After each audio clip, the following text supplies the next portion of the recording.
Hola a todos, muy buenos días, muy buenas tardes o muy buenas noches, depende de cuándo estés viendo esta entrevista, esta nueva entrega del canal Emprender en Fisioterapia, Salud y Calidad de Vida. Hoy tengo el inmenso placer de presentar a un amigo, sobre todo un amigo y un compañero al que conozco desde hace mucho tiempo y con el que he coincidido en ocasiones, menos de las que me gustaría porque no vivimos en el mismo lugar, pero coincidimos de vez en cuando y tenemos la oportunidad de intercambiar, en fin, conocimientos, experiencias y sobre todo amistad. La persona, el colega que entrevisto en el día de hoy es Miguel Ángel Lérida. Miguel Ángel, buenos días. Muy buenos días, Ginés. Encantadísimo de estar por aquí, de Bueno, poder formar parte, ¿no?, de esta serie de entrevistas junto a ti. muchas gracias. Miguel Ángel, antes que nada me gustaría que te presentaras, bueno, digamos una presentación personal así sucinta, desde tu edad, que como eres joven todavía no te importa decir la edad, No, no y me importa. dónde vives, dónde trabajas, en fin, una breve presentación en ese sentido. Bueno, pues tengo 44 actualmente. eh, y bueno, soy fisioterapeuta y trabajo y vivo. Tengo la suerte además de trabajar alguno de mi desempeño laboral, que no es el único, en Linares, en la provincia de Jaén, Ujú. en la Andalucía rural. Pues ahí tengo el orgullo de vivir. Y bueno, trabajo en hospital, tengo un desempeño ahora de gestión porque estoy en la supervisión del servicio de Ujú. rehabilitación del Hospital San Agustín de Linares. Ujú. Y bueno, también doy clase, tengo la suerte de ser profesor en la universidad pública, en la Universidad de Jaén, en la carrera de fisioterapia. Y luego, pues a nivel de posgrado, que es donde desempeño también parte de mi labor docente, pues doy clase en la Escuela de Osteopatía de Madrid, de la que estoy orgulloso de pertenecer. Y luego pues también soy experto en técnicas invasivas y desempeño, desarrollo labor docente de posgrado en ese ámbito. Y bueno, todo eso intercalado también con labor asistencial privada, que nunca quiero dejar y que nunca quiero abandonar, aunque a veces me queden pocos ratitos, pero creo que es donde realmente me siento fisioterapeuta. Muy bien, muy bien. Pues bueno, eso quiere decir que sí me gustaría que me dijeras para ti cuántas horas tiene tu día. Me lo pregunta mucha gente, Ginés, Sí, ¿verdad? y ni yo sé muchas veces porque se me ha olvidado algo de lo que estoy muy orgulloso ahora, muy, muy orgulloso, y es que desde hace 6 7 meses formo parte también de la Junta de Gobierno del Colegio Profesional de Sí. Fisioterapeutas de Andalucía. Y es Ujú. una labor que me está encantando, es decir, es algo Qué bien. que lo tenía ahí en mente, ¿no? Siempre si llegara la oportunidad, llegó la oportunidad y la verdad que esa labor un poco política, porque lo es también, pero sobre todo de dedicación a los compañeros, ¿no? Pues me está gustando muchísimo. Así que no sé decirte cómo Qué bueno. son la distribución de horas, porque la verdad que creo que es cuestión de organización, de Ujú. una buena Ujú. organización, de una buena agenda, que lo llevo todo bien estructurado. Y realmente es que cuando me dicen, bueno, ¿y por qué no dejas? Es decir, más allá de la cuestión económica, que te aseguro que no es esa la cuestión, mucho más allá de eso es el hecho de no saber de qué prescindir, porque dice, el hospital tiene y ahora que estoy en gestión, una labor completamente diferente a la que puedo hacer en cualquiera otra de las facetas, ¿no? La formación de grado es muy distinto dar o impartir clase a pregraduados, a la gente que está en la carrera en fisioterapia, que impartirla a gente que lleva trabajando 10 12 15 años a veces y que con los que comparte además muchas veces pues conocimientos casi similares, ¿no? Tú sabes de una cosa, ellos sabrán de otra, ¿no? Pero Mm. aprendes incluso mucho. Y la labor asistencial privada es que es también completamente diferente. Entonces es como cuando uno le pregunta ¿a qué hijo quieres más? Es que es muy Claro, difícil, es que es muy difícil. claro, claro. Bueno, y en cualquier caso, el concepto de la gestión del tiempo es una de las habilidades personales que yo creo que si no se tienen es bueno aprenderlas porque la gestión del tiempo es fundamental. ¿Cómo le damos calidad a nuestro tiempo? y cómo enfocamos de verdad nuestras acciones a aquello que es importante, pues hace una gran diferencia entre eso, estar focalizado o estar mareando la perdiz, como se suele decir, muchas veces perdiendo el tiempo. Y entonces, pues da igual, ni 24 ni 48 horas que se tuvieran, si no estás focalizado, si no estás mínimamente organizado desde el punto de vista de la gestión del tiempo, pues, en fin, digamos que los resultados no van a ser los que a cualquiera pudiera apetecerle, ¿no?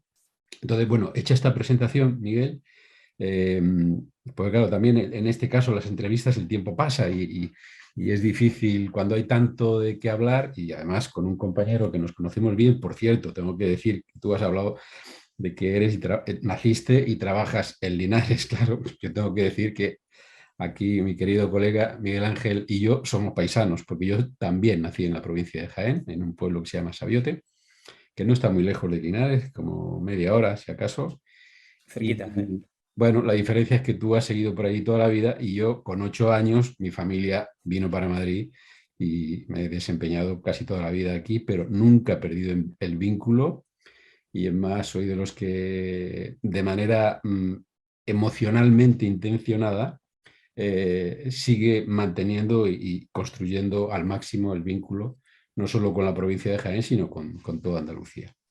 Bueno, dicho eso, que me permito decirlo por aquello de dirigir el canal, si quieres, pues en el sentido de que, bueno, el protagonista eres tú y la entrevista te la hago a ti y quiero que aprendamos de ti. Entonces, el tema de esta entrevista, porque haremos alguna más, el tema de esta entrevista es algo que me consta que tú trabajas bastante o por lo menos reflexionas y estás preocupado en este sentido, y es la humanización en fisioterapia. Es un concepto que tú manejas, que yo te he leído en algunas de tus intervenciones en redes o incluso no hace mucho coincidimos en México en un congreso y al final de una de tus clases yo me acerqué y escuché nada los últimos minutos y justamente coincide que en esos últimos minutos, me acuerdo ahora de que iba tu charla, eh, justamente hablaste de esto, incluso colocaste allí una frase, no sé de qué autor, que venía muy, muy a cuento de esto que estamos tratando hoy, que es el aspecto humano, la humanización en fisioterapia. Entonces, ¿qué quieres decir? ¿Cuál es ese concepto para ti? Es la base, Ginés. Para mí es realmente lo que diferencia y da esencia a lo que hacemos y lo que puede diferenciarnos a uno de otro. Realmente, más allá, yo creo que mucho más allá de lo que es el síntoma o el signo, los signos que el paciente pueda presentar, tenemos que trascender hacia una dimensión mucho más humana, es decir, más personal, es decir, estamos con gente. Y el estar con gente nos supone, pues, ahondar no solamente en las características de esa sintomatología, ¿no? Sino ahondar realmente lo que el paciente trae consigo, que puede a veces, fíjate, darnos sentido a lo que nos cuenta, pero además a lo que tenemos que hacerle al paciente.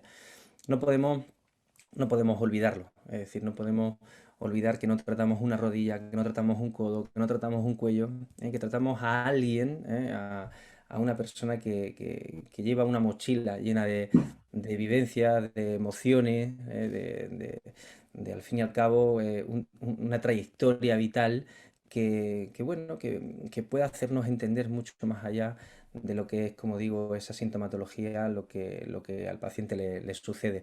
Cuando eso lo entendemos, pues nuestra actuación es diferente, porque esa persona, ¿no? Que a veces, ostras, qué pesado, ¿no? Y que con ese dolor y que esa fibromialgia, ese paciente que está simulando, bueno, vamos a escucharlo porque a lo mejor su vivencia vital, su historia vital ha pasado bueno, escuchar a su padre o a su madre, ¿no? En toda su vida quejándose de un dolor y eso se ha empapado de ello y, bueno, lo expresa ahora, ¿no? O ha tenido una historia vital dura y puede justificarse o no ser tan trascendente todo, pero pero sí nos permite ubicar al paciente en su preciso lugar y actuar desde esa perspectiva. Entonces, creo que la fisioterapia necesita, bueno, la fisioterapia como la medicina, como la enfermería, yo creo que cualquier profesión de la salud realmente necesita de una humanización. Creo que no deberíamos hablar ni siquiera de ello, es decir, tendría que ser algo como decir que Mm. la nieve es blanca, claro, es blanca, ¿no? Es decir, no hay que decirlo, es blanca. Pues esto yo creo que tendría que conllevar esa humanización, pero lo olvidamos. Es decir, en la carrera, en el grado, tú empiezas a analizar una asignatura tras otra y bueno, tiene asignaturas técnicas, asignaturas de ciencias como la anatomía, pero ¿dónde está la humanización? ¿Dónde se enseña? ¿Dónde se transmite? Eso es Mm. algo que tenemos que preocuparnos los propios docentes de transmitirlo, en el grado y en el posgrado. Es decir, lo que dices de México cuando estuvimos y demás, no recuerdo la frase, Ginés, pero porque en cada intervención coloco una Mira, diferente. Es decir, mira. exactamente, trato de darle incluso a esos ratitos, ¿no? de charla, pero ha dicho una cosa que me parece súper interesante, Ginés. Fíjate, ha dicho, no recuerdo lo que estaba hablando. Claro que no, porque lo olvidamos, porque yo solo digo a mis alumnos, lo que os estoy contando durante 30, 40 horas en el curso, lo que doy en la asignatura, lo vais a olvidar todo, Claro. todo, absolutamente todo. Y lo que vais a acordaros, de lo que os vais a acordar es de los ratitos en los que yo os transmito Claro. esos conceptos de humanización, de lo que me ha pasado con este paciente, de lo que me ha pasado con el otro. Y creo que eso es vital y necesario, realmente. Sí, hay una frase, una metáfora que te he leído hace poco en alguno de los posts que has subido, que dices, a veces cambiaría alguno de los botes de crema por una cafetera. Me parece súper interesante y me Sí. gustaría que lo desgranaras un poco más. Tiene que ver con lo que acabas de decir, pero en fin, como Eso, metáfora es sí, fantástica. sí. Pues fíjate, a mí me encanta. Es un texto larguito, es un texto largo y mucha gente ha compartido cosas y precisamente la han compartido poco y para mí es quizá la frase más contundente de todo el texto. Y me gustó mucho cuando la escribí y creo que refleja realmente lo que quiero decir. Cuando yo cambié, modifiqué mi historia profesional hace 12 o 13 años, entre otras cosas, y gracias a una de las formaciones que hice en mi vida, pero en esa modificación yo necesitaba, porque yo estaba a punto de dejar la fisioterapia, estuve a punto de decir, fuera. Bueno, eso tienes que Y explicarlo un poco más. sí, sí, sí, bueno, yo estaba aburrido, Ginés, estaba aburrido, aburrido de la fisioterapia, porque además tenía un centro económicamente muy rentable, con gente contratada, con muchos pacientes al día, pero me llegó a aburrir tantísimo que necesitaba un cambio vital, ¿no? En ese momento yo estudiaba, estaba terminando de estudiar mi formación en osteopatía y demás, y bueno, necesité hacer un cambio en mi vida hasta el punto que yo vendí aquel negocio y me reinventé en un negocio mucho menos rentable. También es cierto que yo en ese momento había conseguido mis oposiciones, estaba terminando mi doctorado, en fin, estaba consiguiendo ciertas cosas, pero es verdad que renuncié a un ingreso económico muy grande a cambio de un ingreso profesional de satisfacción personal mucho mayor, ¿no? Empecé a trabajar, pues, como trabajo y después de 11 o 12 años que llevo así, y sigo, es decir, paciente único en tratamiento, nos sentamos a la entrada, porque el paciente estaba acostumbrado, y de hecho todavía me pasa hoy, y sé cuando un paciente viene de otro compañero a veces que no lo hace, ¿no? En el sentido en el que yo lo hago. Los pacientes entran en la consulta y la camilla la tengo al fondo. Y hay algunos que pasan de la mesa y se van directo a la camilla. Y le digo, no, no, espera, vamos a sentarnos.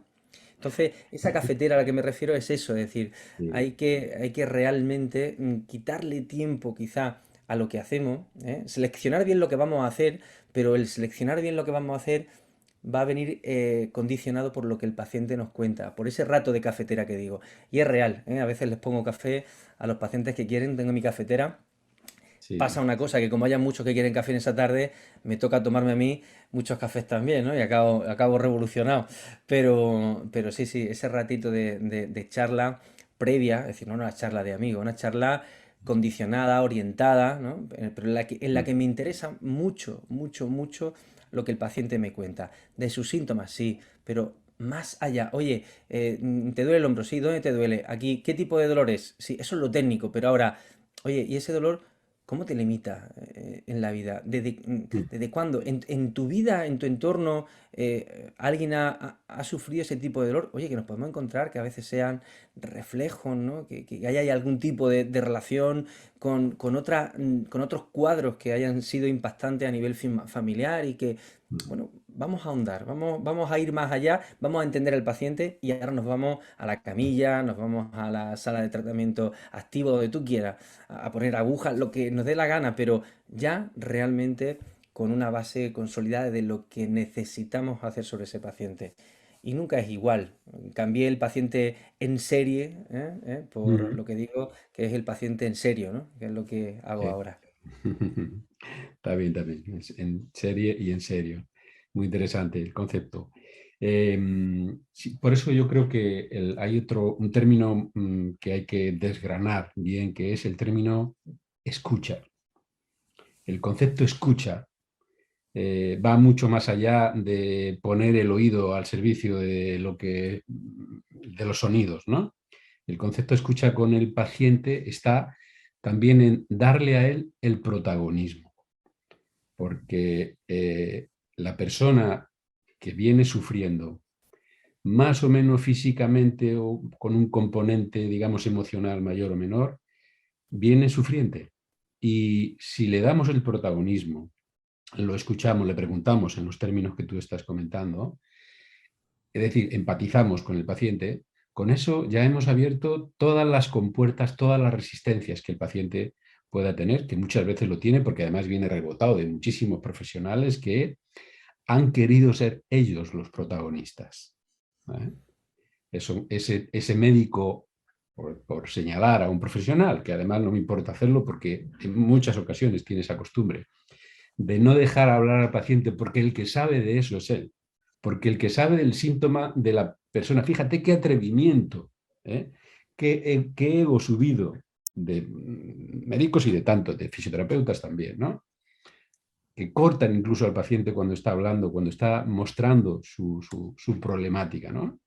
Entonces, esa diferencia entre escuchar de verdad para que el paciente de verdad sea el protagonista o que uno como profesional quiera ser protagonista, eso marca la diferencia total. Yo creo que, no sé qué opinas de esto. Bueno, lo creo tal cual. Es decir, siempre yo digo, no es lo mismo escuchar, que oír. Lo has dicho perfectamente bien. Es decir, se dice muchas veces, se utiliza el término de como oír llover, ¿no? Es decir, como que no estás haciendo caso, ¿no? Cuando Sí. llueve muchas veces no percibes, ¿no? Estás oyéndolo, pero no estás escuchándolo. No estás poniendo tu atención en ello. Eso es lo que tenemos que hacer. Hay algún estudio por ahí que habla de lo que tarda, realmente el profesional en cortar. Hablan del profesional médico, pero yo lo trasladaría también a cualquier Mm. profesional de la salud, ¿no? Cuando nos entrevistamos y no tardan menos, o sea, tardan menos de 20 segundos en cortar al paciente, ¿no? Mm. Interrumpir al Mm. paciente para Mm. intervenir. Y creo, y además creo que una de las bases, digamos, bueno, del éxito.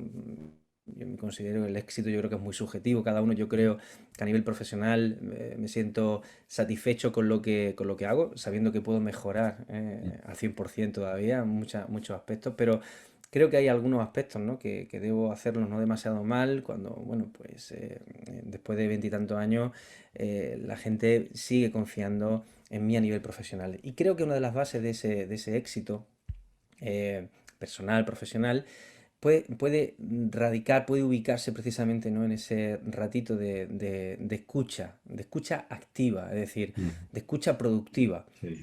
Te- cuéntame. Es verdad que habrá veces que habrá que reconducir un poco esa conversación, porque es verdad que todo el mundo no tiene la habilidad, ¿no? de centrar el foco de lo que habla en lo importante, ¿no? Y hay gente, ¿no? Pues que Mm. se nos va mucho por las ramas, que también es importante, ¿no? Mm. El Bueno, escuchar a esa gente, porque ya te está diciendo, reconducirlo. ¿no? Que posiblemente no la escuchan mucho, Sí. posiblemente no la están escuchando mucho. Pero esa escucha tiene que ser lo más activa posible. Y Mm. activa quiere decir que se convierta realmente lo que nos está contando en algo productivo a Mm. posteriori. Mm. Y el paciente, el sentirse escuchado, eso tiene magia, Ginés. Eso, Sí, cuando el sin paciente duda. siente que alguien le pone atención, es que nadie me ha escuchado. Es que llevo dando vuelta un año y nadie me ha escuchado y nadie me ha contado realmente qué es lo que me puede estar pasando. Que podemos estar equivocados, eso después lo veremos, pero el intentar darle una explicación a lo que el paciente tiene, el escucharlo, el intentar relacionar distintos síntomas, el intentar darle explicación y decirle que lo entendemos. Oye, te entiendo, que esto es, eh, con mucho respeto lo que voy a decir, pero que esto es una putada, que esto lo que te está pasando realmente te está machacando. Has tenido que dejar de jugar al fútbol o dejar de trabajar, has tenido que cambiar, económicamente te ha representado, que esto, que sí, que te entiendo, pero ahora vamos a empezar de cero, vamos a empezar. Y ese tipo de comentarios, ese tipo de escucha activa en la que hace iniciar el proceso de recuperación no desde aquí, sino desde aquí, y por tanto llegaremos antes y posiblemente llegaremos mucho, mucho más lejos. Algunos lo llaman a este tipo de cosas placebo, cosas así, ¿no? Es decir, no, no es placebo, es realmente humanizar el tratamiento que estamos haciendo. Lo que se hace en laboratorio se hace en laboratorio, pero no podemos trasladarlo del laboratorio siempre a la clínica porque no tiene sentido. En la clínica hay que darle otro contexto a lo que se hace. ¿Que esta técnica funciona? Sí, pero va a funcionar mucho mejor si lo hacemos así, mucho Claro. mejor. Porque yo creo que también muchos de los que se van a ese extremo colocarían también el término placebo en vivir. Vivir es un placebo, entonces, ¿no? Claro. No tiene demasiado sentido. A mí me gustaría añadir algo a todo esto que estás comentando, que sería el concepto de lo útil y lo valioso. ¿Eh? Eh, ¿Qué es útil para un profesional? Útil es su conocimiento, lo que aprende, su estudio, su grado, sus posgrados, la experiencia acumulada también. Todo eso es muy útil porque te da herramientas para colocarlas a favor de resolver un problema en el paciente. Pero lo valioso, lo valioso es aquello que uno da de sí mismo personalmente, que es esa empatía de la que estabas hablando, que es esa confianza que estableces con el paciente. Porque yo, a lo largo de mi dilatada carrera profesional también, pues me he encontrado con muchos profesionales, excelentes profesionales desde el punto de vista de lo útil, es decir, saber muchísimo, de haber estudiado muchísimo, de técnicamente estar muy bien preparados, pero de tener muy poca valía, es decir, de ser poco valiosos en el terreno personal, de no ser empáticos en absoluto, en definitiva, y tal vez en el fondo, de importarles el paciente nada, de importarse tal vez mucho a ellos mismos. Por eso estudian tanto, para pensar ellos que así hacen creer a la gente que ellos son muy buenos y por tanto consiguen resolver su estrés de egolatría, ¿no? Eh, y yo he visto muchos profesionales que lamentablemente, siendo muy útiles pero poco valiosos, no han tenido el resultado que algunos que tienen menos utilidad pero son muy valiosos tienen mejores resultados. Entonces, a lo de siempre, yo creo que hay que irse al equilibrio y ser lo más útiles posible, formarnos lo mejor posible, tener las mejores herramientas que tengamos a nuestro alcance, pero no olvidar en absoluto lo valioso que tiene que ver con eso, con lo personal, con construir y desarrollar habilidades que nos permitan entrar mejor en esa parte de lo que tiene que ver con el título de esta entrevista, que es lo humano, que es la humanización del paciente.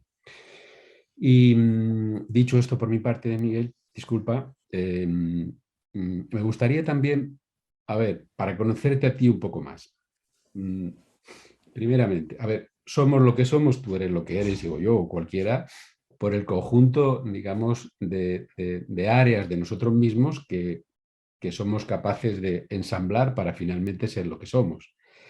Pero es interesante, yo creo que desgranarlo, separar el trigo de la paja, para conocernos a cada uno en diferentes aspectos, porque eso es lo que explica cómo luego cuando se fusionan generan el ser humano que cada uno de nosotros somos, ¿no? No sé si me he enrollado mucho. No, que va, que va. Por eso lo que quiero es preguntarte así a nivel personal, algunos aspectos tuyos, de tu personalidad. ¿Cómo definirías tu carácter? Desde el punto de vista, ¿eres una persona optimista? ¿Eres más bien pesimista o un pesimista bien informado? ¿O eres alegre? ¿Tienes una tendencia más bien a la introspección? ¿Eres extrovertido? ¿De dónde tirarías tú a la hora de definir cómo eres? Pues Es una hace pregunta. poco además lo escribía porque me preguntaban también en las redes, por ahí me preguntaban, me hacían una pregunta que me definiera. Soy una persona miedosa, es decir, tengo cierto carácter miedoso, ¿no? A- a- a lo nuevo, a lo diferente, ¿no? Pero es verdad que luego eh, quizá hay algunos aspectos que hacen que se compense eso mucho. Soy extrovertido, soy social, aunque me gusta mucho también, mucho la soledad, me gusta caminar solo, me gusta irme algunos días solo, me voy a algunos conventos por ahí, me encierro en alguna ocasión, en fin, que me gusta la soledad también, estar conmigo, pero, pero es verdad que soy extrovertido, creo que tengo un carácter alegre. Y creo que hay una de las cosas que posiblemente, ¿no?, me hayan ayudado mucho en la vida es el que creo que soy más optimista que pesimista. Es decir, valoro siempre aquello que puede salir mal, lo valoro, lo tengo en cuenta, lo percibo, pero visualizo siempre mucho aquello que quiero. Y creo que eso es fundamental, ¿no? Es como marcarte siempre un objetivo y caminar hacia él. Eh, yo recuerdo, fíjate, aspectos de mi vida profesional, por ejemplo, a nivel privado, yo que fue lo primero que yo hice, una clínica, yo vengo de una familia eh, media, es decir, no con recursos económicos importantes. De hecho, yo mi primera clínica pude hacerla porque pedí un préstamo en Unicaja y mi padre pudo avalarme, ni siquiera avalarme con su casa, es decir, que fue, hay una jugada un poco de riesgo, ¿no? Pero yo empecé en primero de carrera, y yo ya me visualizaba con una clínica de fisioterapia. Yo me visualizaba ya allí trabajando con pacientes. Y ahí estuvo. Yo me visualicé en un momento determinado dando clase en la universidad y empecé a dar clase en la universidad. Es decir, cuando yo me enteré que la universidad venía a Jaén, me visualicé y ahí estuve. Me visualicé mucho, fíjate, obteniendo el doctorado, es decir, haciéndome doctor cuando había muy pocos doctores en fisioterapia, y me imaginaba, fíjate, mucho subiendo y dando las gracias, fíjate, a mi padre, ¿no? Por todo lo que había llegado a conseguir.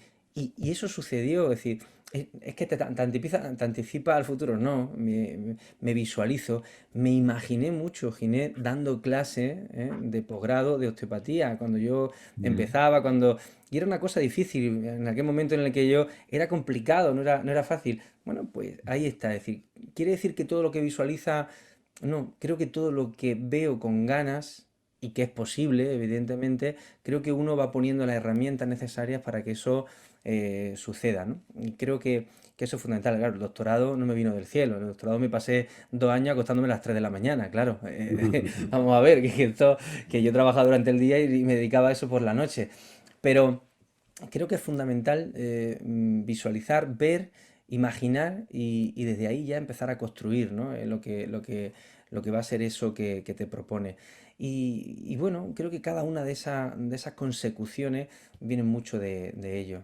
Y luego, pues, Ginés, uno es, lo que está diciendo, lo que va viviendo, yo he tenido la suerte, pues bueno, de tener unos padres los que he visto lo que es el esfuerzo. Mi padre trabajaba en la metalúrgica de Santana, aquí en Linares, era mecánico, era metalúrgico, y por las tardes para sacar un poquito más de dinero, pues se pegaba no sé cuántos kilómetros andando, cobrando seguro de deceso. Era el de los muertos que le decían, ¿no? Iba a cobrar allí para nada, para un complemento de nada. Eso es al final el que hoy yo cuando veo a algunos que terminan la carrera, es que me van a pagar no sé qué, que van a...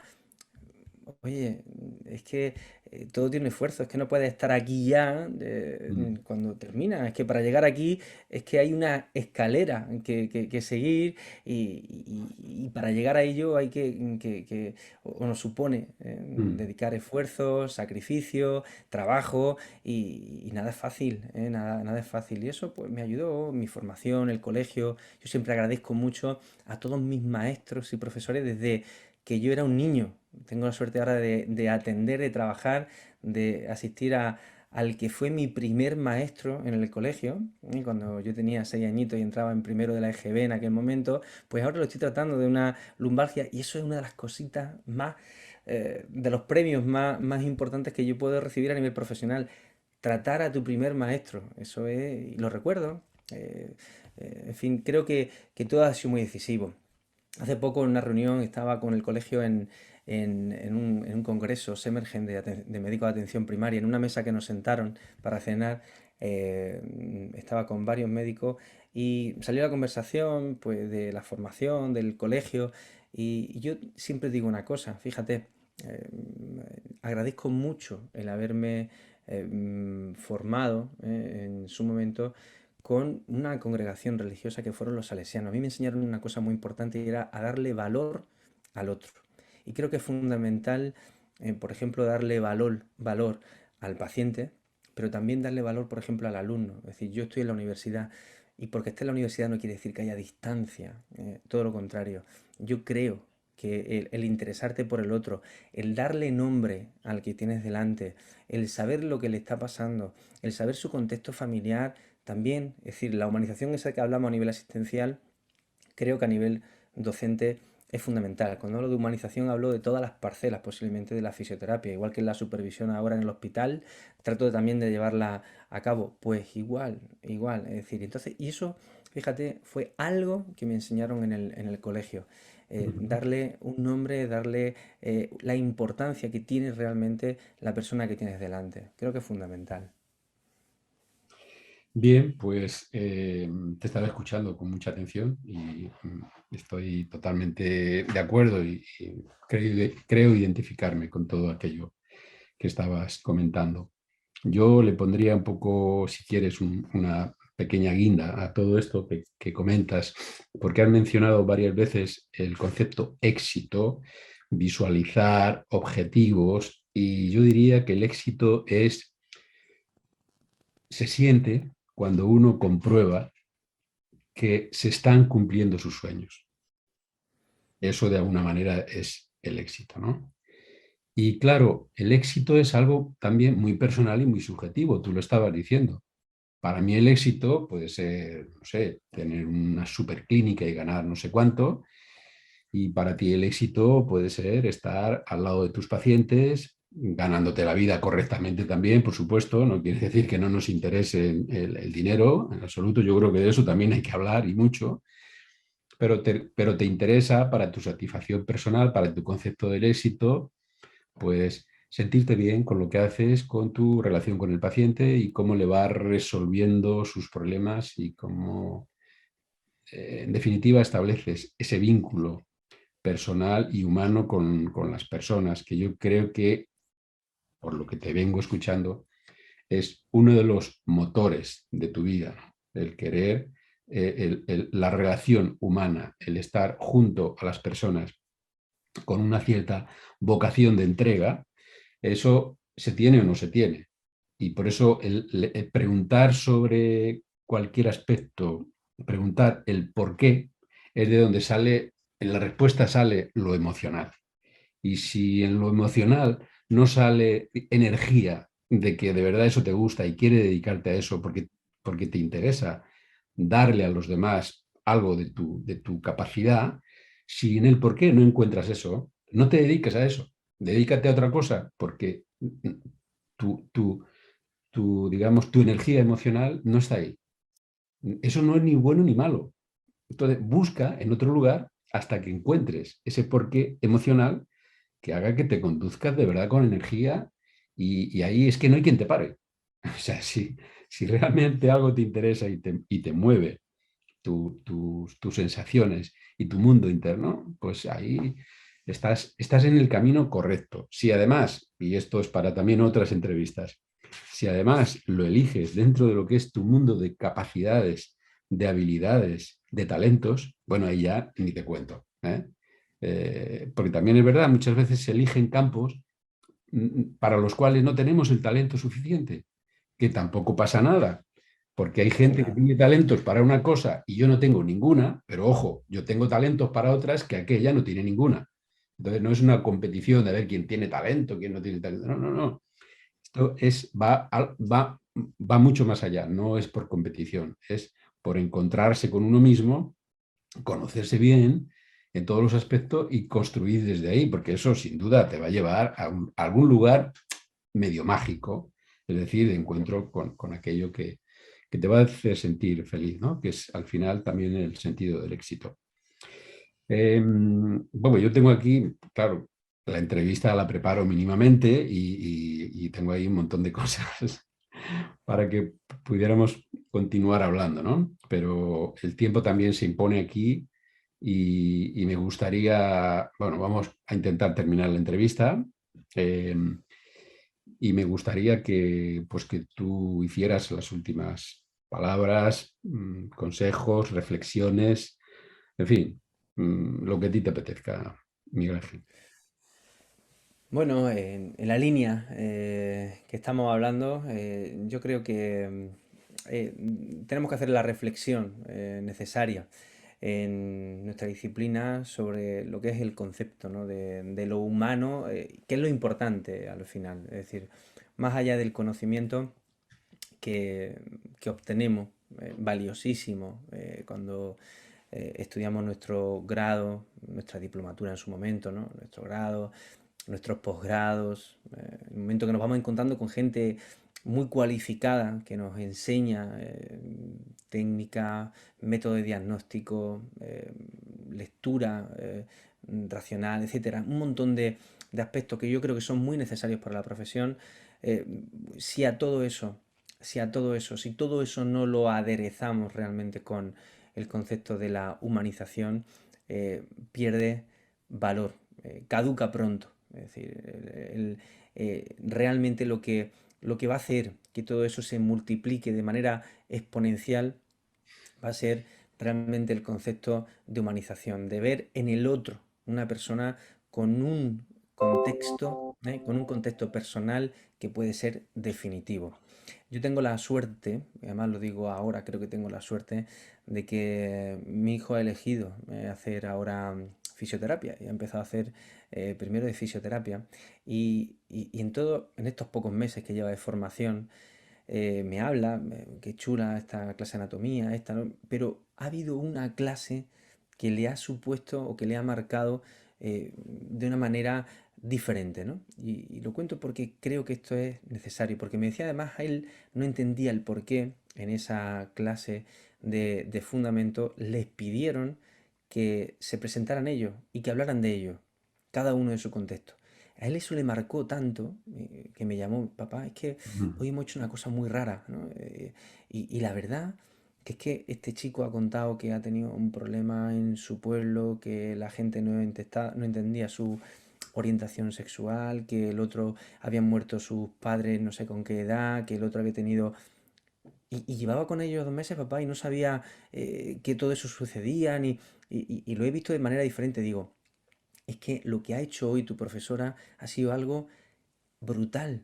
Ha sido enseñarte realmente que detrás de cada paciente hay historias vitales que van a ser definitivas en la resolución de ese problema. Y creo que ese ejercicio debería hacerse en todas las universidades, en todas las asignaturas, recordarlo de vez en cuando, porque al final va a ser la base de la relación entre profesional, sanitario, en este caso fisioterapeuta y paciente. Pues nada, hay que felicitar a esa profesora, a esa compañera, porque, en fin, va por buen camino al inicio de esa formación en primer año del grado en fisioterapia. Miguel Ángel, muchísimas gracias por tu participación en este canal. Vamos a despedir aquí la entrevista y te deseo lo mejor para tu el resto de tu carrera profesional y personal, que estoy convencido que seguirá siendo muy fructífera. Muchas gracias. Muchas gracias a ti, Ginés. Muchísimas gracias por contar conmigo.